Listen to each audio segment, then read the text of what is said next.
നമസ്കാരം. ഹലോ ഡോക്ടറിലേക്ക് എല്ലാ പ്രേക്ഷകർക്കും സ്വാഗതം. മഴക്കാലവും കാലാവസ്ഥാ വ്യതിയാനങ്ങളും കൂടുന്ന സാഹചര്യത്തിൽ വിവിധ തരത്തിലുള്ള പകർച്ചവ്യാധികളും വർദ്ധിച്ചു വരികയാണ്.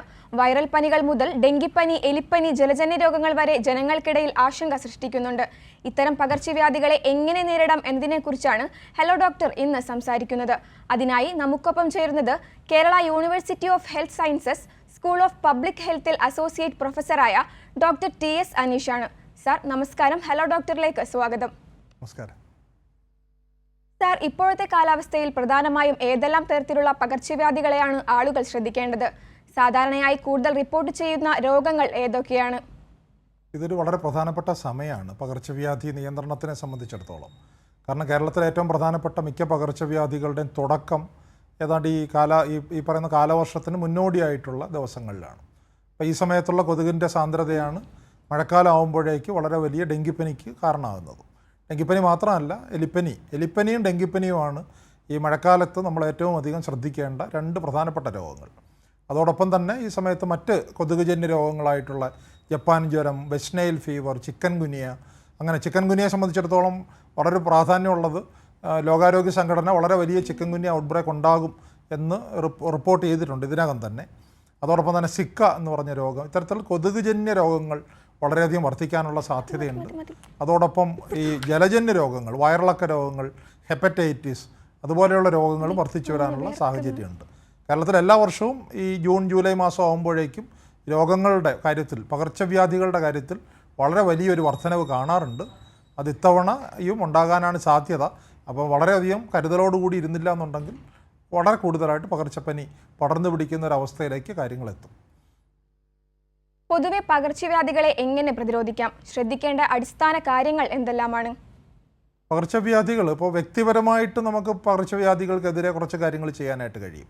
അതിലൊന്ന് നേരത്തെ സൂചിപ്പിച്ചതുപോലെ വയറിളക്ക രോഗങ്ങളും ജലജന്യ രോഗങ്ങളും ഒക്കെ പ്രതിരോധിക്കാൻ തിളപ്പിച്ചാറിയ വെള്ളം മാത്രം കുടിക്കുന്നു എന്നുള്ള കാര്യം ഉറപ്പാക്കുക. ഭക്ഷണത്തിൻ്റെ ശുചിത്വം, കൈകൾ കഴുകുക തുടങ്ങിയ കാര്യങ്ങൾ നമുക്കെല്ലാവർക്കും അറിയാവുന്ന വ്യക്തി ശുചിത്വമായിട്ടുള്ള ബന്ധപ്പെട്ട കാര്യങ്ങളാണ്. പക്ഷേ അതിൽ തന്നെ വെള്ളത്തിൻ്റെ ശുചിത്വം വളരെയധികം പ്രാധാന്യമുള്ളതാണ്. കാരണം ഒട്ടുമിക്ക പകർച്ചവ്യാധികളും ഈ പറഞ്ഞ വെള്ളത്തിലൂടെയും ഭക്ഷണത്തിലൂടെയും വരുന്ന പകർച്ചവ്യാധികളെന്ന് നമ്മൾ പറഞ്ഞാലും അതിൽ ബഹുഭൂരിപക്ഷവും വെള്ളത്തിലൂടെയാണ് വരിക. അപ്പോൾ അതുകൊണ്ട് തന്നെ തിളപ്പിച്ചാറിയ വെള്ളം കുടിക്കുന്നു എന്നുള്ള കാര്യം ഉറപ്പുവരുത്തുക എന്നുള്ളത് വളരെ പ്രധാനപ്പെട്ട കാര്യമാണ്. മറ്റൊന്ന് നേരത്തെ സൂചിപ്പിച്ചതുപോലെ കൊതുകുജന്യ രോഗങ്ങളാണ് ഈ സമയത്ത് വർദ്ധിക്കുന്ന മറ്റൊരു പ്രധാനപ്പെട്ട പ്രശ്നം. അപ്പോൾ കൊതുക് നമ്മളെ കടിക്കുന്ന സാഹചര്യങ്ങൾ പരമാവധി ഒഴിവാക്കുക. അതിലേറ്റവും പ്രധാനം നമ്മുടെ വീട്ടിന് ചുറ്റും കൊതുകിൻ്റെ സാന്ദ്രത കുറയ്ക്കുക എന്നുള്ളതാണ്. വീട്ടിന് ചുറ്റുമൊക്കെ ഈ മാലിന്യങ്ങൾ കൂടിക്കിടക്കുന്ന അവസ്ഥയോ കൊതുക് കൂടുതലായിട്ട് പെരുകുന്ന അവസ്ഥയോ ഒക്കെ ഉണ്ടെന്നുണ്ടെങ്കിൽ അതെല്ലാം വൃത്തിയായിട്ട് സൂക്ഷിക്കണം. വീട്ടിനകത്തേക്ക് കൊതുക് വരുന്ന സാഹചര്യങ്ങൾ കഴിയുന്നതും കുറയ്ക്കണം. ഡെങ്കിപ്പനി ഉണ്ടാക്കുന്ന കൊതുകുകൾ പൊതുവിൽ രാത്രിയിൽ അങ്ങനെ കടിക്കുന്നവ അല്ലെങ്കിൽ പോലും രാത്രിയിൽ കൊതുക് വലയോ അല്ലെങ്കിൽ കൊതുകിനെ അകറ്റി നിർത്താനുള്ള മാർഗ്ഗങ്ങളോ ഉപയോഗിച്ചിട്ട് ഉറങ്ങണം. മറ്റൊന്ന് എലിപ്പനിയാണ്. എലിപ്പനി പ്രധാനമായിട്ടും മലിനജലവുമായിട്ട് നമ്മൾ സമ്പർക്കത്തിൽ വരുന്ന രോഗമാണ്. അത് കുറച്ചുകൂടെ മഴക്കാലമൊക്കെ വന്നതിന് ശേഷമാണ് രൂക്ഷമാവുക. വെള്ളക്കെട്ടുകളൊക്കെ ഉണ്ടാകുന്ന സമയത്ത് വെള്ളക്കെട്ടിൽ നിന്ന് നമുക്ക് രോഗം ഉണ്ടാകാനുള്ള സാധ്യതയുണ്ട്. മറ്റ് മൃഗങ്ങളിൽ നിന്നാണ് വെള്ളക്കെട്ടിലേക്ക് ബാക്ടീരിയ എത്തുക. എലിയാണ് പ്രധാനപ്പെട്ട ഒരു വിഭാഗം മൃഗം. മറ്റൊന്ന് ഈ പറഞ്ഞ കന്നുകാലികളും പട്ടികളും പൂച്ചകളും ഒക്കെ തന്നെ. നമ്മുടെ നാട്ടിൽ തെരുവ് പട്ടികളൊക്കെ വളരെ കാര്യമായിട്ടുള്ള നാടാണ്. അപ്പോൾ അതിൽ നിന്നും ഈ വെള്ളത്തിലേക്ക് ലെപ്റ്റോസ്പൈറ എന്ന് പറഞ്ഞ അണുജീവി എത്തുകയും എലിപ്പനി നമ്മുടെ ശരീരം അതുമായിട്ട് സമ്പർക്കത്തിൽ വരുമ്പോൾ, പ്രത്യേകിച്ച് ശരീരത്തിൽ മുറിവുകളൊക്കെ ഉണ്ടെന്നുണ്ടെങ്കിൽ എലിപ്പനി ബാധിക്കാനുള്ള സാധ്യതയുണ്ട്. അപ്പോൾ അത്തരത്തിൽ ശരീരത്തിലൊരു മുറിവ് മലിനജലവുമായിട്ട് സമ്പർക്കത്തിൽപ്പെടുന്ന ഒരു സാഹചര്യം ഉണ്ടായാൽ എലിപ്പനിക്കെതിരെയുള്ള പ്രതിരോധ മരുന്നായിട്ടുള്ള ഡോക്സിസൈക്ലിൻ ഗുളികകളും തീർച്ചയായിട്ടും ഇതിൻ്റെ കൂട്ടത്തിൽ ഒരു ആരോഗ്യ വിദഗ്ധൻ്റെ അല്ലെങ്കിൽ തൊട്ടടുത്തുള്ള പ്രാഥമിക ആരോഗ്യ കേന്ദ്രത്തിൽ പോയി ആ മരുന്നും കൂടെ കഴിക്കേണ്ടതായിട്ടുണ്ട്. അപ്പോൾ ജലജന്യ രോഗങ്ങൾ, കൊതുകുജന്യ രോഗങ്ങൾ, എലിപ്പനി, ഈ മൂന്ന് തരത്തിലുള്ള രോഗങ്ങളെ പ്രധാനമായിട്ടും നമ്മൾ ഈ സമയത്ത് കരുതിയിരിക്കേണ്ടതായിട്ടുണ്ട്. അതോടൊപ്പം തന്നെ കേരളത്തിൽ നിപ്പ രോഗം നമ്മൾ കണ്ടുവരുന്നത് ഏതാണ്ട് ഈ സമയത്താണ്. കേരളത്തിൽ ഇതിനകം തന്നെ വന്നിട്ടുള്ള നിപ്പ രോഗങ്ങളെല്ലാം തന്നെ മെയ് മാസത്തിനും സെപ്റ്റംബർ മാസത്തിനും ഇടയിലുള്ള 5 മാസത്തിലാണ് റിപ്പോർട്ട് ചെയ്തിട്ടുള്ളത്. അപ്പോൾ ജൂൺ ജൂലൈ ഓഗസ്റ്റ് മാസങ്ങളൊക്കെ വളരെ കൂടുതലായിട്ട് നിപ്പ ബാധ ഉണ്ടാകാനുള്ള സാധ്യതയുണ്ട്. അപ്പോൾ അതിനെതിരെയും കരുതലുണ്ടാകണം. മൊത്തത്തിൽ പകർച്ചവ്യാധികൾ വളരെയധികം വർദ്ധിക്കുന്ന ഒരു സാഹചര്യത്തിലേക്കാണ് നമ്മൾ നീങ്ങുന്നത്. ഇപ്പോൾ പ്രത്യേകിച്ചും താങ്കൾ തന്നെ നേരത്തെ സൂചിപ്പിച്ചതുപോലെ കാലാവസ്ഥാ വ്യതിയാനവുമായിട്ടൊക്കെ ബന്ധപ്പെട്ടിട്ട് പകർച്ചവ്യാധി സാധ്യതകൾ നേരത്തെ ഉള്ളതിനേക്കാൾ വർദ്ധിച്ചു വരുന്നുണ്ട്. അപ്പോൾ വളരെയധികം കരുതലോടുകൂടി ശുചിത്വ മാർഗ്ഗങ്ങൾ ഉപയോഗിക്കുക. അതോടൊപ്പം തന്നെ കൊതുക് നിർമ്മാർജ്ജന മാർഗ്ഗങ്ങളും മാലിന്യ പരിപാലനത്തിലൊക്കെ ശ്രദ്ധിക്കുകയൊക്കെ ചെയ്യുക എന്നുള്ളതാണ് പകർച്ചവ്യാധി ഉണ്ടാകാതിരിക്കാനുള്ള ഏറ്റവും പ്രധാനപ്പെട്ട കാര്യം. വ്യക്തമാണ് ഡോക്ടർ. ഡോക്ടർ, ഈ ഭക്ഷണത്തിലും കുടിവെള്ളത്തിലും എത്രത്തോളം ജാഗ്രത വേണം? പുറത്തുനിന്ന് ഭക്ഷണം കഴിക്കുമ്പോൾ എന്തെല്ലാം കാര്യങ്ങളാണ് പ്രത്യേകം ശ്രദ്ധിക്കേണ്ടത്? ഞാൻ നേരത്തെ സൂചിപ്പിച്ചതുപോലെ ഏറ്റവും പ്രധാനപ്പെട്ട ജാഗ്രത കുടിവെള്ളത്തിൻ്റെ കാര്യത്തിലാണ് വേണ്ടത്. നമ്മൾ പുറത്തുനിന്ന് ഭക്ഷണം കഴിക്കുന്ന സമയത്ത് കുടിവെള്ളം കഴിയുന്നതും തിളപ്പിച്ചാറിയ വെള്ളം തന്നെ ചോദിച്ച് മേടിച്ച് കുടിക്കുന്നതായിരിക്കും ഒരുപക്ഷെ നല്ലത്. അതല്ലാന്നുണ്ടെങ്കിൽ ബോട്ടിൽഡ് ഡ്രിങ്കിങ് വാട്ടർ പലപ്പോഴും കേരളത്തിൽ വളരെ സേഫായിട്ടാണ് കാണുന്നത്. അതങ്ങനെ മലിനജലം ബോട്ടിൽ ചെയ്യുന്ന അവസ്ഥയൊക്കെ വളരെ അപൂർവമായിട്ട് മാത്രമേ കാണുന്നുള്ളൂ. അപ്പോൾ ബോട്ടിൽഡ് വാട്ടർ യൂസ് ചെയ്യാം. ഫിൽറ്ററിലൂടെ വരുന്ന വെള്ളം പലപ്പോഴും ഹോട്ടലുകളിലും വീടുകളിലുമൊക്കെ ഇപ്പോൾ വളരെ കൂടുതലായിട്ട് ഫിൽറ്ററുകൾ നമ്മൾ ഉപയോഗിക്കുന്നുണ്ട്. വൈറൽ ആയിട്ടുള്ള രോഗാണുബാധകളെ പൂർണ്ണമായിട്ടും ഫിൽറ്ററുകൾക്ക് ഒരുപക്ഷെ നശിപ്പിക്കാൻ കഴിഞ്ഞില്ല എന്ന് വരും. പലപ്പോഴും ഫിൽറ്ററിനകത്ത് ഉപയോഗിക്കുന്ന പല സംവിധാനങ്ങളും പ്രവർത്തിക്കണമെന്നില്ല. അപ്പോൾ അതുകൊണ്ട് തന്നെ ഫിൽറ്റർ എന്നുള്ളതിനേക്കാൾ തിളപ്പിച്ചാറിയ വെള്ളം തന്നെ കുടിക്കുന്നതായിരിക്കും വെള്ളവുമായിട്ട് ബന്ധപ്പെട്ട് ശ്രദ്ധിക്കേണ്ട കാര്യം. കാരണം ഭക്ഷണത്തിലൂടെ ഇപ്പോൾ പുറത്തുനിന്ന് ഭക്ഷണം കഴിച്ചിട്ടാണ് രോഗം വന്നതെന്ന് പറഞ്ഞാലും രോഗത്തിൻ്റെ പ്രധാനപ്പെട്ട ഒരു കാരണമാകാൻ സാധ്യത വെള്ളമാണ്. കാരണം വെള്ളത്തിലാണ് കൂടുതൽ അണുജീവികൾ ഉണ്ടാകാനുള്ള സാധ്യതയുള്ളത്. അതോടൊപ്പം തന്നെ ഭക്ഷണം ചൂടായിട്ടുള്ള ഭക്ഷണങ്ങൾ വേണം കഴിക്കാൻ. ഇപ്പോൾ നമ്മുടെ നാട്ടിൽ കിട്ടുന്ന ഭക്ഷണങ്ങൾ നമ്മൾ നോക്കുമ്പോൾ ചൂടോടുകൂടി കഴിക്കുന്ന ഭക്ഷണങ്ങളും തണുത്ത ഭക്ഷണങ്ങളും ഉണ്ട്. തണുത്ത ഇപ്പോൾ ഐസ്ക്രീം അതുപോലെയുള്ള തണുത്ത ഭക്ഷണങ്ങൾ കഴിക്കുമ്പോഴും അപകട സാധ്യത കൂടുതലായിരിക്കും. അതേസമയം ചൂടായിട്ടുള്ള ഭക്ഷണമാണെങ്കിൽ പോലും അത് തണുത്തതിന് ശേഷം അതല്ലാതുണ്ടെങ്കിൽ ചൂടായ ഭക്ഷണമാണെങ്കിൽ പോലും അതിനകത്ത് ചേർക്കുന്ന ചില സാധനങ്ങൾ തണുത്തതോ അല്ലെങ്കിൽ മലിനമാകാൻ സാധ്യതയുള്ളതോ ഒക്കെ ആണെങ്കിൽ അപകട സാധ്യത വർദ്ധിക്കുന്നതായിട്ട് കാണുന്നുണ്ട്. അതിലേറ്റവും കഴിഞ്ഞ കുറച്ച് വർഷങ്ങളായിട്ട് നമ്മൾ കാണുന്ന ഒരു പ്രവണത, കുറച്ചൊക്കെ നമ്മുടെ നാട്ടിലെ ഈ ഹോട്ടലുകളൊക്കെ നടത്തുന്ന സുഹൃത്തുക്കൾ അതിൽ ശ്രദ്ധിക്കുന്നുണ്ട് എങ്കിൽ പോലും ശ്രദ്ധിക്കേണ്ട ഒരു പ്രധാനപ്പെട്ട കാര്യം ഈ മയണൈസ് പോലെയുള്ള വസ്തുക്കളാണ്. ഇപ്പോൾ മയണൈസ് ഉപയോഗിക്കുന്നതിൽ തെറ്റില്ല, പക്ഷേ ഉപയോഗിക്കുമ്പോൾ അതിനകത്ത് ഉപയോഗിക്കുന്ന മുട്ട തീർച്ചയായിട്ടും പച്ചമുട്ടയാകരുത് എന്നുള്ളത് പ്രധാനപ്പെട്ട കാര്യമാണ്. അപ്പോൾ മുട്ട പാസ്ചറൈസ് ചെയ്തിട്ട് തന്നെ ഉപയോഗിക്കണം. കാരണം കഴിഞ്ഞ കുറച്ച് നാളുകളായിട്ട് മയണൈസ് വഴിയായിട്ടുള്ള ഭക്ഷ്യവിഷബാധ നമ്മുടെ നാട്ടിലുണ്ടാകുന്നുണ്ട്. അപ്പോൾ അത്തരത്തിൽ ചൂടും തണുപ്പുമാണ് നമ്മുടെ പ്രധാനപ്പെട്ട പ്രതിരോധ മാർഗ്ഗങ്ങൾ. അതിൽ തന്നെ ചൂട് വളരെ പ്രധാനപ്പെട്ടതാണ്. തിളപ്പിച്ച അല്ലെങ്കിൽ ചൂടാക്കിയ ഭക്ഷണ സാധനങ്ങൾ ഉപയോഗിക്കുക എന്നുള്ളത് വളരെ പ്രധാനപ്പെട്ട കാര്യമാണ്. തണുത്ത് കഴിഞ്ഞ് ഇപ്പോൾ ഫ്രിഡ്ജിലൊക്കെ വെച്ച് തണുപ്പിച്ച് ഉപയോഗിക്കുമ്പോൾ ഈ സ്പൂണുകൾ കൊണ്ടോ മനുഷ്യൻ്റെ കൈകൾ കൊണ്ടോ ഒക്കെ അത് ഓൾറെഡി കണ്ടാമിനേറ്റഡ് ആണെങ്കിൽ, അതിനകത്ത് ഓൾറെഡി ബാക്ടീരിയ വന്നിട്ടുണ്ടെങ്കിൽ തണുത്ത് കഴിഞ്ഞാലും ഭക്ഷ്യവിഷബാധ ഉണ്ടാകാനുള്ള സാധ്യതയുണ്ട്. നമുക്കെല്ലാവർക്കും അറിയാവുന്നതുപോലെ സുരക്ഷിതമായിട്ടുള്ള ഭക്ഷണം, അതായത് അത് ഫാം ടു പ്ലേറ്റ് എന്നാണ് പറയുക. അതായത് ഭക്ഷണം ഇപ്പോൾ പ്രധാനമായിട്ടും തോട്ടങ്ങളിൽ നിന്നോ അല്ലെങ്കിൽ ഇപ്പോൾ കോഴിയിറച്ചിയുടെ കാര്യത്തിൽ അത് പോൾട്രി ഫാമിൽ നിന്നായിരിക്കും വരിക.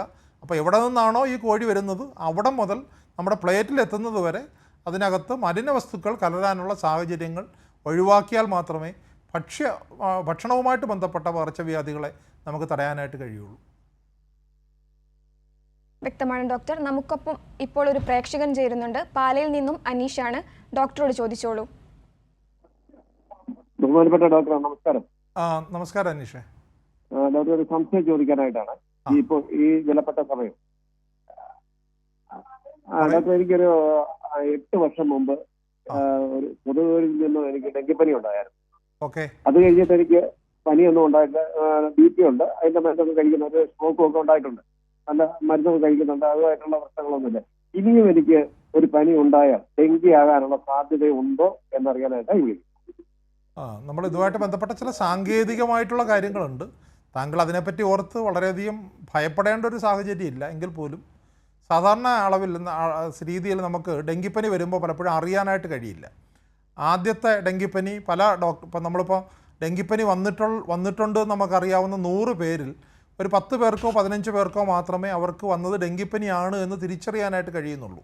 ആ രീതിയിൽ തന്നെ വളരെ മൈൽഡായിട്ടുള്ള പനിയായിട്ടായിരിക്കും. കാരണം നമ്മൾക്ക് വർഷത്തിൽ ചിലപ്പോൾ 2-3 വർഷം കൂടുമ്പോഴെങ്കിലും 1-2 തവണ പനി വരാറുണ്ടല്ലോ. അത്തരത്തിലുള്ളൊരു പനി പോലെ വന്നു പോകുന്നതാണ് സാധാരണ ഡെങ്കിപ്പനി. അതിനെ നമ്മൾ ക്ലാസിക്കൽ ഡെങ്കി എന്നാണ് പറയുക. അതൊരു പക്ഷേ രോഗി അറിയണം എന്നില്ല. മറിച്ച് രണ്ടാമത്തെ പനി വരുന്ന സമയത്ത് ആദ്യം ഡെങ്കിപ്പനി വന്നിട്ടുള്ള ഒരാൾക്ക് ഒരുപക്ഷെ അയാൾക്കത് അറിയുന്നുണ്ടാവില്ല. പക്ഷേ എങ്കിൽ പോലും രണ്ടാമത്തെ ഡെങ്കിപ്പനിയാണ് പലപ്പോഴും അപകടം കൂടുതലായിട്ട് ചെയ്യുക. ഡെങ്കിയിലും ചില വൈറൽ രോഗങ്ങളിലൊക്കെ ഇത്തരത്തിലുള്ളൊരു പ്രവണതയുണ്ട്. രണ്ടാമത്തെ അണുബാധ ഒന്നാമത്തെ അണുബാധയേക്കാൾ കുറച്ചുകൂടെ തീവ്രമാകാനുള്ള സാധ്യതയുണ്ട്. താങ്കൾക്ക് 8 വർഷത്തിന് മുമ്പ് ഡെങ്കിപ്പനി വന്നു എന്ന് പറഞ്ഞപ്പോൾ മിക്കവാറും അത് രണ്ടാമത്തെ ഡെങ്കിപ്പനി തന്നെ ആയിരുന്നിരിക്കാം. അപ്പോൾ അതുകൊണ്ട് തന്നെ താങ്കൾ ഭയപ്പെടേണ്ട ഒരു സാഹചര്യം ഉണ്ടാവില്ല. പക്ഷേ എങ്കിൽ പോലും ഒരു തവണ ഡെങ്കിപ്പനി വന്നിട്ടുള്ള ആളുകൾക്ക് വീണ്ടും ഡെങ്കിപ്പനി വരുന്ന സാഹചര്യം ഉണ്ടായാൽ, കാരണം ഡെങ്കി ഇപ്പോൾ നമുക്ക് ചിക്കൻ ബോക്സ് പോലുള്ള രോഗങ്ങളിൽ ഒരു തവണ രോഗം വന്നു കഴിഞ്ഞാൽ വീണ്ടും രോഗം വരാറില്ല. പക്ഷേ ഡെങ്കിപ്പനി അങ്ങനെയല്ല. ഡെങ്കിപ്പനി എന്ന് നമ്മൾ പറയുന്നത് ഇതിനകത്ത് 4 വൈറസുകളുണ്ട്. അപ്പോൾ അതുകൊണ്ട് തന്നെ ഒരു വൈറസ് കൊണ്ട് രോഗം ഉണ്ടായാൽ മറ്റൊരു വൈറസ് കൊണ്ട് വീണ്ടും രോഗം ഉണ്ടാകാം. അത്തരത്തിൽ ഡെങ്കിപ്പനി വന്നിട്ടുള്ള ഒരാൾക്ക് പിന്നീട് ഡെങ്കിപ്പനി ഉണ്ടാകുമ്പോൾ രോഗം അല്പം തീവ്രമാകുന്നതായിട്ട് കണ്ടിട്ടുണ്ട്. ഇതൊക്കെ അതുമായിട്ട് ബന്ധപ്പെട്ട സാങ്കേതികമായിട്ടുള്ള കാര്യങ്ങളാണ്. അതിനെ ഓർത്ത് താങ്കൾ അത്ര ഭയപ്പെടേണ്ട കാര്യമില്ല. പക്ഷേ എങ്കിൽ പോലും പനി വരുന്ന ഒരു സാഹചര്യം ഉണ്ടെങ്കിൽ വിദഗ്ധമായിട്ടുള്ള മെഡിക്കൽ സേവനം തേടുകയും അത് ഡെങ്കിപ്പനി ആണോ എന്നുള്ള കാര്യം വളരെ നേരത്തെ തന്നെ കണ്ടെത്തുകയും ചെയ്യുക എന്നുള്ളത് വളരെ പ്രധാനപ്പെട്ട കാര്യമാണ്. ഡെങ്കിപ്പനി ആണെങ്കിൽ പോലും ഏറ്റവും പ്രധാനപ്പെട്ട കാര്യം ഫ്ലൂയിഡ് മാനേജ്മെൻറ്റാണ്. ഡെങ്കിപ്പനിയിൽ വെള്ളം ആവശ്യത്തിന് കുടിക്കുക എന്നുള്ളത് വളരെ പ്രധാനപ്പെട്ട കാര്യമാണ്. രക്തത്തിലൂടെ അല്ലെങ്കിൽ ഡ്രിപ്പെന്ന് നമ്മൾ പറയുന്ന ഹോസ്പിറ്റലിൽ തരുന്ന ഡ്രിപ്പിനേക്കാൾ ഒരുപക്ഷെ പ്രാധാന്യം കൂടുതലുള്ളത് ഡെങ്കിപ്പനി രോഗി ധാരാളം വെള്ളം കുടിക്കുക എന്നുള്ളതിലാണ്. പലപ്പോഴും നമ്മുടെ നാട്ടിൽ ഡെങ്കിപ്പനി കാരണമുള്ള മരണനിരക്കൊക്കെ വളരെ കുറവാണ്. പൂർണ്ണമായിട്ടും ചികിത്സയ്ക്ക് വിധേയമായിട്ടുള്ള രോഗമാണ്. പക്ഷേ എങ്കിൽ പോലും ഒരു തവണ ഡെങ്കിപ്പനി വന്നു എന്നുള്ളതുകൊണ്ട് വീണ്ടും ഡെങ്കിപ്പനി വരുമ്പോൾ രോഗത്തിൻ്റെ സ്വഭാവം അല്പം തീവ്രമാകാനുള്ള ഒരു സാധ്യതയുണ്ട് എന്നുള്ളത് മാത്രമാണ് താങ്കൾ മനസ്സിൽ വയ്ക്കേണ്ട ഒരു കാര്യമെന്ന് എനിക്ക് തോന്നുന്നു. ഡോക്ടർ, പ്രതിരോധശേഷി വർദ്ധിപ്പിക്കാൻ എന്തൊക്കെ ചെയ്യാം? ആരോഗ്യകരമായ ജീവിതശൈലി എത്രത്തോളം പ്രധാനമാണ്? മൊത്തത്തിൽ നമ്മുടെ ശരീരത്തിൻ്റെ പ്രതിരോധ ശക്തി വർദ്ധിപ്പിക്കുക എന്നുള്ളത് വളരെ പ്രധാനപ്പെട്ട കാര്യമാണ്. ഒന്ന്, രോഗങ്ങളാണ് നമ്മുടെ പ്രതിരോധ ശക്തി കുറയ്ക്കുന്ന ഒരു പ്രധാനപ്പെട്ട ഘടകം. അതിലൊന്ന് ഡയബറ്റീസാണ്. നമ്മുടെ നാട്ടിൽ വളരെ വ്യാപകമായിട്ട് കാണപ്പെടുന്ന രോഗപ്രതിരോധ ശക്തിയെ ബാധിക്കുന്ന പ്രധാനപ്പെട്ട ഒരു രോഗം ഡയബറ്റീസാണ്. ഇപ്പോൾ HIV, AIDS പോലുള്ള രോഗങ്ങൾ രോഗപ്രതിരോധ ശക്തിയെ തന്നെ ബാധിക്കുന്ന രോഗങ്ങളൊക്കെ ഉണ്ടെങ്കിൽ പോലും അതൊക്കെ അപൂർവമാണ്. അപ്പം പ്രമേഹം പോലെയുള്ള രോഗങ്ങൾ നിയന്ത്രിച്ച് നിർത്തുക എന്നുള്ളത് രോഗപ്രതിരോധ ശക്തിയെ സംബന്ധിച്ചിടത്തോളം വളരെ പ്രധാനപ്പെട്ട കാര്യമാണ്. അപ്പോൾ അതല്ലാതെ പിന്നീട് നമ്മൾ നന്നായിട്ട് ഇപ്പോൾ എപ്പോഴും പറയാറുണ്ട്, രോഗപ്രതിരോധ ശക്തി ഏറ്റവും ഓപ്റ്റിമത്തിൽ നിർത്താനുള്ള ഏറ്റവും പ്രധാനപ്പെട്ട കാര്യങ്ങൾ ശരിയായിട്ടുള്ള ഭക്ഷണം, ശരിയായിട്ടുള്ള വ്യായാമം, ശരിയായിട്ടുള്ള ഉറക്കം, അതോടൊപ്പം തന്നെ മാനസികമായിട്ടുള്ള ഉല്ലാസം, ഈ 4 ഘടകങ്ങളാണ്. അതാണ് തീർച്ചയായിട്ടും ഏറ്റവും പ്രധാനപ്പെട്ട കാര്യം. അതല്ലാതെ രോഗപ്രതിരോധ ശക്തി വർദ്ധിപ്പിക്കുന്നതിന് ആവശ്യമായിട്ടുള്ള മരുന്നുകൾ എന്നൊക്കെയുള്ള രീതിയിൽ പലപ്പോഴും വിപണിയിലുള്ളതൊക്കെ ആളുകളെ ഭയപ്പെടുത്തുകയോ അല്ലെങ്കിൽ ആളുകളെ പറ്റിക്കുകയോ ചെയ്യുന്നതാകാനാണ് സാധ്യത. അല്ലാതെ രോഗപ്രതിരോധ ശക്തിയെ മൊത്തത്തിൽ ഉയർത്താൻ കഴിയുന്ന മരുന്നുകൾ ഒന്നും തന്നെ വിപണിയിലില്ല. പക്ഷേ വിപണിയിലുണ്ടെങ്കിൽ പോലും അത് കൃത്യമായിട്ട് രോഗപ്രതിരോധ ശക്തിയെ ഉയർത്തുന്നുണ്ടോ എന്നുള്ള കാര്യം സംശയാസ്പദമാണ്. അതോടൊപ്പം തന്നെ ചില രോഗങ്ങൾക്കെതിരെയുള്ള പ്രതിരോധ ശക്തിയെ നമ്മളതിനെ സ്പെസിഫിക് പ്രൊട്ടക്ഷൻ എന്ന് പറയും. ചില രോഗങ്ങൾക്കെതിരെയുള്ള പ്രതിരോധ ശക്തി നമുക്ക് ഉണർത്താനായിട്ട് കഴിയും. ഉദാഹരണത്തിന് 5-ാം പനിക്കെതിരെ എടുക്കുന്ന വാക്സിൻ, അത് 5-ാം പനിയെ പ്രതിരോധിക്കാൻ പര്യാപ്തമാണ്. അപ്പോൾ അത്തരത്തിൽ പകർച്ചവ്യാധികൾക്കെതിരെ ലഭ്യമായിട്ടുള്ള വാക്സിനുകൾ, ഇപ്പോൾ ഉദാഹരണത്തിന് എലിപ്പനി അല്ലെങ്കിൽ ജപ്പാൻ ജ്വരം എന്ന് പറഞ്ഞ രോഗത്തിനെതിരെ ഇപ്പോൾ കേരളത്തിൽ 2 ജില്ലകളിലാണ് നമ്മൾ നേരത്തെ വാക്സിൻ നൽകിക്കൊണ്ടിരുന്നത് കുട്ടികൾക്ക്. അത് തിരുവനന്തപുരം, ആലപ്പുഴയായിരുന്നു. ഇപ്പോൾ കോഴിക്കോട്, മലപ്പുറം എന്നുള്ള 2 ജില്ലകളിലൂടെ കൊടുക്കുന്നുണ്ട്. ഇപ്പോൾ ചില പെൺകുട്ടികളിൽ വരുന്ന ഗർഭാശയ ഗള ക്യാൻസർ, അതൊരു പകർച്ചവ്യാധി അല്ല എന്ന് നമ്മൾക്ക് തോന്നിയാൽ പോലും സത്യത്തിൽ അതിന് കാരണം ഒരു പകർച്ചവ്യാധിയാണ്. ഗർഭാശയ ഗളം എന്ന് നമ്മൾ പറയുന്ന യൂട്രസിൻ്റെ താഴെ ഭാഗത്ത് ബാധിക്കുന്ന ഹ്യൂമൻ പാപ്പിലോമ വൈറസ് എന്ന് പറഞ്ഞൊരു വൈറൽ ബാധയാണ് ഈ അർബുദത്തിന് പിന്നീട് കാരണമാകുന്നത്. അപ്പോൾ ഈ അർബുദത്തിനെ പ്രതിരോധിക്കാൻ ആവശ്യമായിട്ടുള്ള വാക്സിൻ ഇപ്പോൾ നമ്മുടെ നാട്ടിലെ 14 വയസ്സുള്ള പെൺകുട്ടികൾക്ക് എല്ലാവർക്കും ഇന്ത്യയിൽ നൽകി വരുന്നുണ്ട്. അപ്പോൾ അത്തരത്തിലുള്ള വാക്സിനുകൾ തീർച്ചയായിട്ടും രോഗപ്രതിരോധ ശക്തി, പ്രത്യേകിച്ച് ആ രോഗത്തിനെതിരെയുള്ള രോഗപ്രതിരോധ ശക്തി വർദ്ധിപ്പിക്കുന്നതിന് കാരണമാകും.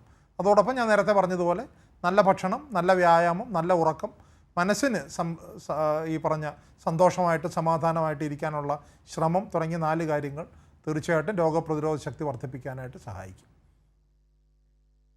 വ്യക്തമാണ് ഡോക്ടർ. നമുക്കൊപ്പം ഒരു പ്രേക്ഷകൻ കൂടി ചേരുന്നുണ്ട്. പേയാട് നിന്നും ചന്ദ്രൻ നായരാണ്. ഡോക്ടറോട് ചോദിച്ചോളൂ. അനീഷ് സാർ, നമസ്തേ. നമസ്കാരം. സാർ, എനിക്ക് ഒരു കാരുണ്യ പ്രവർത്തകനാണ്. എനിക്ക് പൊതുവായിട്ട് 2 കാര്യങ്ങളാണ് സാർ പറയേണ്ടത്. ഒന്ന് എന്താണെന്ന് വെച്ചാൽ മഴക്കാലവും സ്കൂൾ തുറക്കുന്ന സമയം ഒന്നിച്ചാണല്ലോ വരാറുള്ളത്.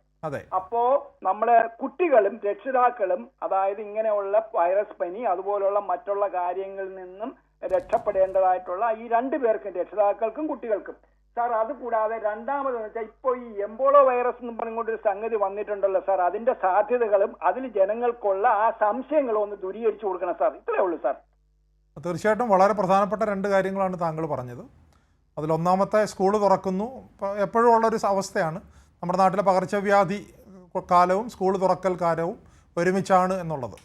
അപ്പോൾ സ്കൂളുകൾ പലപ്പോഴും രോഗവ്യാപനത്തിന് കാരണമാകുന്നുണ്ട് എന്നുള്ളത് പ്രധാനപ്പെട്ട കാര്യമാണ്. അപ്പോൾ നമ്മുടെ സ്കൂളുകൾ മാനേജ് ചെയ്യുന്ന ആളുകൾ സ്കൂളിന് ചുറ്റും വളരെ വൃത്തിയായിട്ട് സൂക്ഷിക്കുക. സ്കൂളിന് ചുറ്റും വെള്ളക്കെട്ടുണ്ടാകാനായിട്ട് പാടില്ല. സ്കൂളിൽ ലഭ്യമായിട്ടുള്ള വെള്ളത്തിൻ്റെ ശുചിത്വം നമ്മൾ ഉറപ്പുവരുത്തേണ്ടതായിട്ടുണ്ട്. അതോടൊപ്പം തന്നെ സ്കൂളിൽ കൊതുക് ഉണ്ടാകുന്നില്ല. തൊട്ടടുത്ത് വല്ല റബ്ബർ പ്ലാന്റേഷനോ ഒക്കെ ഉണ്ടെങ്കിൽ അതിലെ ചിരട്ടകളിലൊക്കെ വരുന്ന കൊതുകുകൾ കുട്ടികളെ കടിക്കാനുള്ള സാധ്യതയുണ്ട്. അപ്പം സ്കൂളുകളിൽ ഉണ്ടാകുന്ന രോഗാണുബാധകളുടെ പ്രധാനപ്പെട്ട പ്രശ്നം ഒരു കുട്ടിക്ക് വന്നു കഴിഞ്ഞാൽ കൂട്ടത്തോടെ കുട്ടികൾക്കും അധ്യാപകർക്കും വരികയും അവരിൽ നിന്ന് അവരുടെ വീടുകളിലേക്ക് രോഗം എത്തുകയും വീടുകളിൽ പ്രായാധിക്യമുള്ള ആളുകളൊക്കെ ഉണ്ടെന്നുണ്ടെങ്കിൽ അവർക്ക് രോഗം വരികയും വളരെ വേഗത്തിൽ ഒരു പ്രദേശത്ത് അല്ല എങ്കിൽ വളരെ ചെറിയ അളവിൽ മാത്രം പകരുന്ന പകർച്ചവ്യാധികൾ വളരെ വേഗത്തിൽ പടർന്നു പിടിക്കുന്നതിന് സ്കൂളുകൾ വഴി കാരണമാവുകയും ചെയ്യും. അപ്പോൾ സ്കൂളുകളിൽ ഞാൻ നേരത്തെ പറഞ്ഞ ശ്രദ്ധ വളരെയധികം പ്രാധാന്യമുള്ള കാര്യമാണ്. അതോടൊപ്പം തന്നെ കുട്ടികൾ സ്കൂളിൽ പോകുന്ന സമയത്ത് നമ്മുടെ നാട്ടിലെ പൊതുവായുള്ളൊരു കൾച്ചർ, കുട്ടികൾക്ക് വയ്യ എങ്കിലും നമ്മൾ സ്കൂളിൽ പറഞ്ഞു വിടും, ഒരു ക്ലാസ് മിസ് ചെയ്യണ്ടെന്ന് വിചാരിച്ചിട്ട്. കുട്ടി ഒരു പക്ഷേ പോകാൻ തയ്യാറായിരിക്കും, കാരണം അല്ലെങ്കിൽ പിറ്റേ ദിവസം പോയി നോട്ടെല്ലാം എഴുതിയെടുക്കണം എന്നുള്ള മടിയുണ്ട്. കുട്ടിയും പോകാൻ തയ്യാറായിരിക്കും. അധ്യാപകർ ഒരു പക്ഷേ വയ്യാതെയും സ്കൂളിലേക്ക് വരുന്ന കുട്ടിയെ പഠനത്തിൽ മിടുക്കനാണ് അല്ലെങ്കിൽ മിടുക്കിയാണെന്ന് പറഞ്ഞ് അപ്രീഷിയേറ്റ് ചെയ്യുക പോലും ചെയ്യുന്ന നാടാണ് നമ്മുടേത്. പക്ഷേ അതൊരു ഗുരുതരമായിട്ടുള്ളൊരു അപകട സ്വഭാവമാണ്. കുഞ്ഞുങ്ങൾക്ക് അസുഖം ഉണ്ടെങ്കിൽ കഴിയുന്നതും കുഞ്ഞുങ്ങളെ സ്കൂളിൽ വിടരുത്. കാരണം നമ്മുടെ കുഞ്ഞ് രോഗത്തോടു കൂടി ആശുപത്രി അല്ലെങ്കിൽ സ്കൂളുകളിലെത്തിയാൽ മറ്റു കുട്ടികൾക്ക് രോഗം വരാനുള്ള സാധ്യതയും അവരിൽ നിന്നും ആ പ്രദേശത്ത് മുഴുവൻ രോഗം വ്യാപിക്കാനുള്ള സാധ്യതയുണ്ട്. അപ്പോൾ അത്തരത്തിലുള്ള ചില കൾച്ചറൽ ചേഞ്ചസ് നമ്മൾ സ്കൂളുകളിൽ കൊണ്ടുവരണം. മറ്റൊരു പ്രധാനപ്പെട്ട കാര്യം, നമ്മൾ കുഞ്ഞുങ്ങളോട് എപ്പോഴും പറയുന്നത് ചുമയും തുമ്മലും ഒക്കെ വരുന്ന സമയത്ത് കൈയുടെ വെള്ളയിൽ ചുമയ്ക്കുക, തുമ്മുക. ഇപ്പോൾ ചിത്രത്തിൽ കാണുന്നത് തന്നെ ഒരു കുട്ടി കൈയുടെ വെള്ളയിൽ ചുമയ്ക്കുകയും തുമ്മുകയും ചെയ്യുന്നതാണ്. അതൊരിക്കലും പ്രോത്സാഹിപ്പിക്കരുത്. കാരണം കയ്യിലേക്ക് ചുമയ്ക്കുകയും തുമ്മുകയും ചെയ്തു കഴിഞ്ഞാൽ ആ കൈ കൊണ്ട് തന്നെ മറ്റൊരാൾക്ക് കൈ കൊടുക്കുന്ന സമയത്ത് രോഗം വളരെ വേഗത്തിൽ വ്യാപിക്കും. അപ്പോൾ ഇപ്പോൾ WHO പറയുന്നത് ഒരു കാരണവശാലും കയ്യിൽ ചുമയ്ക്കുകയോ തുമ്മുകയോ ചെയ്യരുത് എന്നുള്ളതാണ്. നിങ്ങൾ ചുമയ്ക്കുകയോ തുമ്മുകയോ ചെയ്യുകയാണെങ്കിൽ കർച്ചീഫ് കരുതണം, അല്ലെങ്കിൽ ശരീരത്തിൽ എവിടെയെങ്കിലും വസ്ത്രത്തിൻ്റെ ഭാഗം ഉണ്ടെങ്കിൽ, പെൺകുട്ടികളാണെങ്കിൽ ഷാള്, ആൺകുട്ടിയാണെങ്കിൽ ഇവൻ ഷർട്ടിൻ്റെ ഭാഗം, അല്ലെ കൈയുടെ ഈ കൈ മുട്ടിൻ്റെ ഭാഗം തുടങ്ങിയ ഭാഗങ്ങൾ ഉപയോഗിച്ചിട്ട് ചുമയ്ക്കുകയും തുമ്മുകയും ചെയ്യേണ്ടതായിട്ടുണ്ട്. എബോള പ്രധാനപ്പെട്ട ഒരു പ്രശ്നമാണ്. പക്ഷേ എബോള നമ്മുടെ നാട്ടിൽ പടർന്നു പിടിക്കുന്ന ഒരു സാഹചര്യം ഉണ്ടായിട്ടില്ല. മറ്റ് നാടുകളിൽ നിന്ന് വരാനുള്ള സാധ്യതയുണ്ട്. അത് ഗവൺമെൻറ് അതിന് കരുതലെടുത്തുകൊണ്ടിരിക്കുകയാണ്. അതും പ്രധാനപ്പെട്ട കാര്യമാണ്. പക്ഷേ വായുവിലൂടെ പകരുന്ന രോഗമല്ല, വളരെ അടുത്ത സമ്പർക്കത്തിലൂടെ മാത്രമേ പകരുകയുള്ളൂ. അതുകൊണ്ട് തന്നെ കേരളത്തിൽ ആദ്യത്തെ എബോള കേസ് റിപ്പോർട്ട് ചെയ്യുന്നത് വരെ നമ്മൾ വ്യാപകമായ ഒരു ശ്രദ്ധയുടെ ആവശ്യമില്ല. പക്ഷേ ആഫ്രിക്കൻ രാജ്യങ്ങളിൽ നിന്ന് വരുന്ന ആളുകൾ 21 ദിവസം നിരീക്ഷണത്തിലായിരിക്കണം. അവരിൽ രോഗലക്ഷണങ്ങളൊന്നും ഇല്ല എന്നുള്ള കാര്യം നമ്മൾ ഉറപ്പുവരുത്തേണ്ടതായിട്ടുണ്ട്. ഡോക്ടർ, ഈ പനിയും മറ്റ് അസ്വസ്ഥതകളും പലരും അവഗണിക്കുന്നതും സ്വയം ചികിത്സ ചെയ്യുന്നതും കാണാറുണ്ട്. ഇതിൻ്റെ അപകട സാധ്യതകൾ എന്തെല്ലാമാണ്? പനി നമുക്കെല്ലാവർക്കും അറിയാവുന്ന പോലെ അതൊരു രോഗലക്ഷണമാണ്. അതൊരു രോഗം എന്ന് പറയാനായിട്ട് കഴിയില്ല. ഇപ്പോൾ വളരെ ചെറിയ വൈറൽ പനി, അതായത് പ്രത്യേകിച്ച് 2-3 ദിവസം മാത്രം നീണ്ടു നിൽക്കുന്ന വൈറൽ പനി മുതൽ ഇപ്പം ഇദ്ദേഹം നേരത്തെ സൂചിപ്പിച്ച എബോള അല്ലെങ്കിൽ നിപ്പ പോലുള്ള രോഗങ്ങളുടെയും ആദ്യ ഘട്ടത്തിൽ പനിയാണ് ഉണ്ടാവുക. അതുകൊണ്ട് തന്നെ പനിയെ പൂർണ്ണമായിട്ടും അവഗണിച്ച് കളയാനായിട്ട് പാടില്ല. എന്ന് വിചാരിച്ചിട്ടൊരു ചെറിയ പനി, തീവ്രമല്ലാത്തൊരു ചെറിയ പനിയുണ്ട് എന്നുള്ളതുകൊണ്ട് ഉടനടി പോയി വൈദ്യസഹായം തേടണം എന്ന് പറയാനും കഴിയില്ല. അപ്പോൾ പക്ഷേ 1-2 ദിവസം പനിയുടെ സ്വഭാവം അനുസരിച്ച് നമ്മളതിനെ ഡേഞ്ചർ സൈൻസ് എന്ന് പറയും. ഉദാഹരണത്തിന് പനിയുടെ കൂടെ ജന്നി വരിക, അല്ലാന്നുണ്ടെങ്കിൽ പരസ്പരം പിച്ചും പേയും പറയുക, മൂത്രം പോകുന്നതിൽ കുറവുണ്ടാവുക, മൂത്രത്തിൽ മഞ്ഞ നിറം വരിക, ശരീരത്തിൽ എവിടെയെങ്കിലും ചുവന്ന് തടിച്ച പാടുകൾ പ്രത്യക്ഷപ്പെടുക തുടങ്ങി, അല്ലെങ്കിൽ ജോയിൻ പെയിൻ, കാര്യമായിട്ട് അല്ലെങ്കിൽ ശരീരത്തിലെ മാംസപേശികൾക്കൊക്കെ വേദന വരിക, അമിതമായിട്ടുള്ള ക്ഷീണം ഉണ്ടാവുക തുടങ്ങിയ ലക്ഷണങ്ങളൊക്കെ ഉണ്ടെന്നുണ്ടെങ്കിൽ പനിയുള്ള സമയത്ത് തന്നെ നമ്മൾ വൈദ്യസഹായം തേടണം. അതല്ലാന്നുണ്ടെങ്കിൽ വീടുകളിൽ തന്നെ 1-2 ദിവസം നമ്മൾ തങ്ങുന്നതിൽ ബുദ്ധിമുട്ടില്ല. കാരണം പനി പലപ്പോഴും വളരെ ചെറിയ പ്രശ്നമേ ഉണ്ടാവുള്ളൂ. നമ്മൾ ഡോക്ടറെ കാണാൻ പോയി കഴിയുമ്പോൾ തന്നെ പനി അങ്ങ് മാറിപ്പോകാനുള്ള സാധ്യതയുണ്ട്. അപ്പോൾ അത് പക്ഷേ അവിടെ ഒരു പ്രധാനപ്പെട്ട പ്രശ്നം താങ്കൾ സൂചിപ്പിച്ചതുപോലെ ഒരു കാരണവശാലും നമ്മൾ സെൽഫ് മെഡിക്കേഷനിലേക്ക് പോകാനായിട്ട് പാടില്ല. പരമാവധി പനിക്ക് കഴിക്കാവുന്ന മരുന്ന് പാരസെറ്റമോളാണ്. പാരസെറ്റമോൾ തന്നെയാണ് പലപ്പോഴും ഡോക്ടർമാരും പനിക്ക് നൽകുന്നത്. ഒരുപക്ഷെ പാരസെറ്റമോൾ തരുന്ന ഡോക്ടർമാരോട് നമുക്കൊരു ബഹുമാനം ഒരുപക്ഷെ കുറവായിരിക്കും, മറ്റേതെങ്കിലും മരുന്നായിരിക്കും നമ്മൾ പ്രതീക്ഷിക്കുന്നത്. പക്ഷേ നല്ല ഡോക്ടർമാർ പൊതുവെ പാരസെറ്റമോളാണ് കൊടുക്കുക. കാരണം പനി എന്ന് നിശ്ചയിക്കുന്നതിന് മുമ്പ് പാരസെറ്റമോൾ അല്ലാതെ തീവ്രമായിട്ടുള്ള വേദന സംഹാരികളോ പനി കുറയ്ക്കുന്നതിനുള്ള മരുന്നുകളോ തന്നാൽ അത് ഒരുപക്ഷെ രക്തസ്രാവത്തിന് കാരണമാവുകയും കിഡ്നി പോലെയുള്ള രോഗങ്ങളുടെ ഈ അവയവങ്ങളുടെ പ്രവർത്തനം കുറയ്ക്കുന്നതിനൊക്കെ കാരണമാവും. ഉദാഹരണത്തിന് ഡെങ്കിപ്പനിയിൽ തന്നെ രക്തസ്രാവത്തിനുള്ളൊരു സാധ്യതയുള്ളൊരു സമയത്താണെന്നുണ്ടെങ്കിൽ ഒരുപക്ഷെ മരുന്ന് തന്നെ ആളെ അപകടത്തിലേക്ക് എത്തിക്കാനുള്ള സാധ്യതയുണ്ട്. അതുകൊണ്ട് പലതരത്തിലുള്ള പനികൾ നമ്മുടെ നാട്ടിലുണ്ട് എന്നുള്ളതുകൊണ്ട് പാരസെറ്റാമോൾ, പിന്നെ നമ്മൾ കാലങ്ങളായിട്ട് ഉപയോഗിച്ച് വരുന്ന ചുക്കുവെള്ളം തുടങ്ങിയ കാര്യങ്ങൾക്കപ്പുറത്തേക്കുള്ള ഒരു സെൽഫ് മെഡിക്കേഷൻ വളരെയധികം അപകടം ചെയ്യാനുള്ള സാധ്യതയുണ്ട്. മറ്റൊരു പ്രധാനപ്പെട്ട പ്രശ്നം ആൻറ്റിബയോട്ടിക്കുകളുടെ അമിതമായിട്ടുള്ള ഉപയോഗമാണ്. ഇന്ന് ലോകം മുഴുവൻ നേരിടുന്ന ഒരു വലിയ പ്രശ്നമാണ് AMR എന്ന് നമ്മൾ പറയുന്ന ആൻറ്റി മൈക്രോബിയൽ റെസിസ്റ്റൻസ്. അതായത് നമ്മൾ വ്യാപകമായിട്ട് ചുമ്മാ ചെറിയ പനി, നമ്മൾ മൂക്കിപ്പനി എന്നൊക്കെ പറയുന്ന പനിക്ക് മെഡിക്കൽ സ്റ്റോറിലൊക്കെ പോയി ആൻറ്റിബയോട്ടിക് മേടിച്ച് കഴിച്ചാൽ ഒരുപക്ഷെ നാളെ തീവ്രമായിട്ടുള്ള രോഗം വരുന്ന സമയത്ത് ആൻറ്റിബയോട്ടിക്കുകൾ പ്രവർത്തിക്കാതിരിക്കാനുള്ള സാധ്യതയുണ്ട്. അപ്പോൾ അതുകൊണ്ട് ചെറിയ ഈ പറഞ്ഞ പാരസെറ്റമോളും വീട്ടിൽ തന്നെയുള്ള ലോക്കൽ റെമഡീസും അല്ലാതെ അതിനപ്പുറം ഒരു സെൽഫ് മെഡിക്കേഷൻ ഒരു കാരണവശാലും പനിയുടെ കാര്യത്തിൽ ചെയ്യാനായിട്ട് പാടില്ല. വ്യക്തമാണ് ഡോക്ടർ. ഈ ഡെങ്കിപ്പനി പോലെയുള്ള രോഗങ്ങൾ വീണ്ടും ബാധിച്ചാൽ കൂടുതൽ ഗുരുതരമാകുമെന്ന് പറയാറുണ്ട്. അതിൻ്റെ കാരണം എന്താണ്? നമ്മൾ നേരത്തെ ഡിസ്കസ് ചെയ്തൊരു വിഷയമാണ്. ഡെങ്കിപ്പനി ഒരു തവണ ഡെങ്കിപ്പനി വന്നിട്ടുള്ള ആളുകൾക്ക് വീണ്ടും ഡെങ്കിപ്പനി വന്നു കഴിഞ്ഞാൽ അത് ഗുരുതരമാകും എന്നല്ല, ഗുരുതരമാകാനുള്ള ഒരു സാധ്യതയുണ്ട് എന്നുള്ളതാണ്. അതിന് പ്രധാനപ്പെട്ട കാരണം രോഗത്തിൻ്റെ ഇമ്മ്യൂണോളജി അല്ലെങ്കിൽ അതിൻ്റെ പ്രതിരോധ ശക്തിയുമായിട്ട് ബന്ധപ്പെട്ട കാര്യങ്ങളാണ്. ഇപ്പോൾ ഞാൻ ചിക്കൻ ബോക്സിൻ്റെ ഒരു ഉദാഹരണം ഞാൻ പറഞ്ഞിരുന്നു. നമുക്കൊരു തവണ ചിക്കൻ ബോക്സ് വന്നു കഴിയുമ്പോൾ ആ ചിക്കൻ ബോക്സിനെ പ്രതിരോധിക്കാനായിട്ട് നമ്മുടെ ശരീരം ഉപയോഗിച്ച പ്രതിരോധ വസ്തുക്കൾ വളരെ ശക്തമായിട്ട് തന്നെ നമ്മുടെ ശരീരത്തിൽ നിലനിൽക്കും. അതുകൊണ്ട് തന്നെ വീണ്ടും ഒരു ചിക്കൻ ബോക്സ് വരുന്ന ഒരു സാഹചര്യം ഉണ്ടായിക്കഴിഞ്ഞാൽ നേരത്തെ തന്നെ നമ്മുടെ ശരീരത്തിലുള്ള പ്രത്യൗഷധങ്ങൾ ഈ പുതുതായിട്ട് വരുന്ന ചിക്കൻ ബോക്സിനെ ഇല്ലാതാക്കി കളയും. അതിന് പ്രധാനപ്പെട്ട കാരണം നേരത്തെ വന്ന ചിക്കൻ ബോക്സും പുതുതായിട്ട് വരുന്ന ആളും ഒരാൾ തന്നെയാണ് എന്നുള്ളതാണ്. പക്ഷേ ഡെങ്കിപ്പനിയുടെ പ്രധാനപ്പെട്ട പ്രശ്നം അങ്ങനെയല്ല. ഡെങ്കിപ്പനിയിൽ 4 തരം വൈറസ് ഉണ്ട്. അതിലാദ്യം വന്ന വൈറസിനെതിരെ നമ്മൾക്കുള്ള ശരീരത്തിൽ ഉൽപ്പാദിപ്പിക്കുന്ന പ്രത്യൗഷധം രണ്ടാമത് വന്ന വൈറസിനെ പ്രതിരോധിക്കാൻ പൂർണ്ണമായിട്ടും പര്യാപ്തമാകില്ല എന്നുള്ളതാണ് പ്രധാനപ്പെട്ട കാര്യം. അപ്പോൾ പക്ഷേ അതേസമയം നമ്മുടെ ശരീരത്തിന് തെറ്റായിട്ടുള്ളൊരു ബോധ്യം ഉണ്ടാവും. കാരണം ആദ്യം ഡെങ്കിപ്പനി വന്നതാണ്, വീണ്ടും ഡെങ്കിപ്പനി വന്നിരിക്കുന്നു.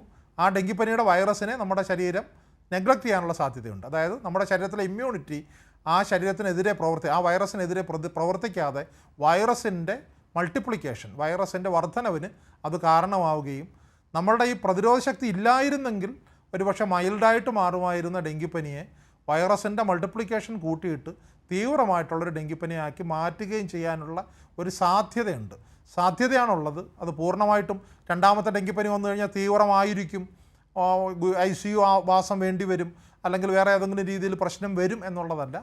അത്തരത്തിലുള്ള സാധ്യതകൾ വർദ്ധിക്കും എന്നുള്ളതാണ് പ്രധാനപ്പെട്ട കാര്യം.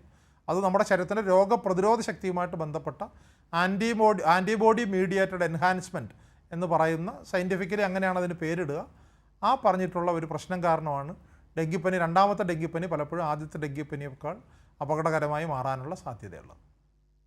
വ്യക്തമാണ് ഡോക്ടർ. പകർച്ചവ്യാധികളെ എങ്ങനെ നേരിടാം എന്നതിനെക്കുറിച്ച് വളരെ പ്രധാനപ്പെട്ട വിവരങ്ങളാണ് ഹലോ ഡോക്ടർ ഇന്ന് ചർച്ച ചെയ്തത്. അതിനായി നമുക്കൊപ്പം ചേർന്നത് Kerala university of health sciences school of public ഹെൽത്തിൽ അസോസിയേറ്റ് പ്രൊഫസറായ ഡോക്ടർ TS അനീഷാണ്. സർ, നന്ദി. ഹലോ ഡോക്ടറിന്റെ ഇന്നത്തെ സമയം പൂർണ്ണമാകുന്നു. നമസ്കാരം.